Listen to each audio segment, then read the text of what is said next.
Salutations, ladies and gentlemen, and welcome to Tinkering About, the series where I review indie titles to help you find some hidden gems. This week I've taken a look at a game called The Stranger. Now the first things that I want to get out of the way are this. Number one, this game is not an 8-bit game. For the first time in a very long time, I found a game that isn't 8-bit to review in this series. And secondly, this game has to be one of the most enjoyable and one of the prettiest and most quaint little titles that I have had the pleasure of playing. This game was created by SVBLM and was done as a senior project at Carleton University.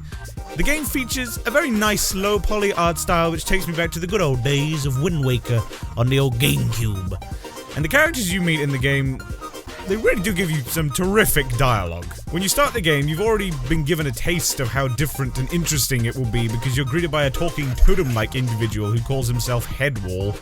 And when that's done, your attention is suddenly grabbed by a talking squirrel. I mean, hell, if you're not already interested in this game, then you should just click right off now, because I've got a lot more to tell you, and I'm gonna enjoy doing it. The game takes place on a tropical island where you're tasked with collecting trinkets and uncovering secrets that are hidden all around the island. How do you do this, you ask? With the help of alien technology, of course! And some robotics, too. Yeah, you've got some of that in there as well. The mechanics of the game and the way it all flows so seamlessly together is probably one of the things that really stood out to me. And when I first got the grappling hook, hovered in the air and suddenly zipped forwards towards a wall, I couldn't help but laugh and have a huge grin on my face, because something about the sounds and the style just made me feel like I was sat in my living room as a kid discovering gems like this all over again. And the music as well. Oh, the music is phenomenal! It feels mysterious, but joyful all at the same time, and I don't know about you, but it made me want to keep checking every crack and crevice I saw. And if I didn't see any, why don't you hunt them down and find them anyway? The game also has a ton of little surprises that you might not expect to find. I mean, this is a tropical island game and it's an adventure game anyway. But near the beginning, you find a shaman mask. Or a shaman, however you want to say it.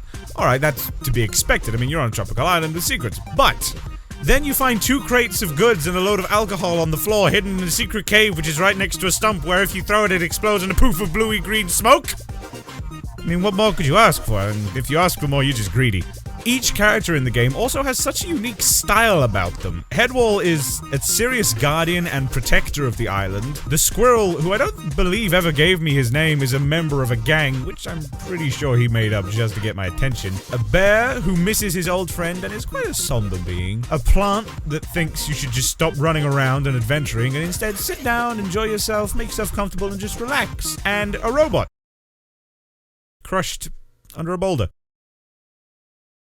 Yeah, you heard that right. A robot.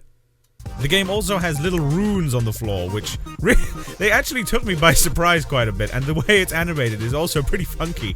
The first rune that you find is a jumping rune, which sends you all the way up into the air. And I was like, oh, I'm in the sky. Wait, what do I do now? And you have to move, and that's a lot of fun to find. And the other runes consist of teleportation runes, and runes which suddenly send you flying off in a specific direction. Which, again, the flying one sent you fly like it was a cannon. That took me by surprise. I was like, okay, what does this do? And then suddenly it's just, whoom! Like, whoa! That's pretty cool. This game has so much going for it, I would have to give it a 10 out of 10 all around. The graphics are amazing, the characters are amazing, the music's amazing, the way it all comes together is amazing, the mechanics, the whole thing is just absolutely terrific. I mean, come on, you find a keyboard in a cave which you can actually play that has a tune on it. I mean, just listen to this.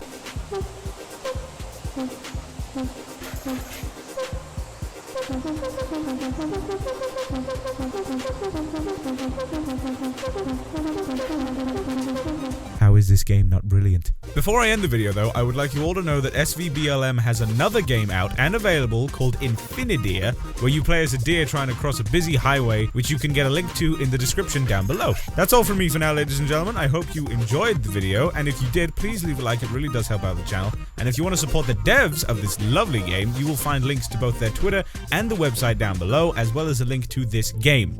Stay awesome, ladies and gentlemen, and bye-bye.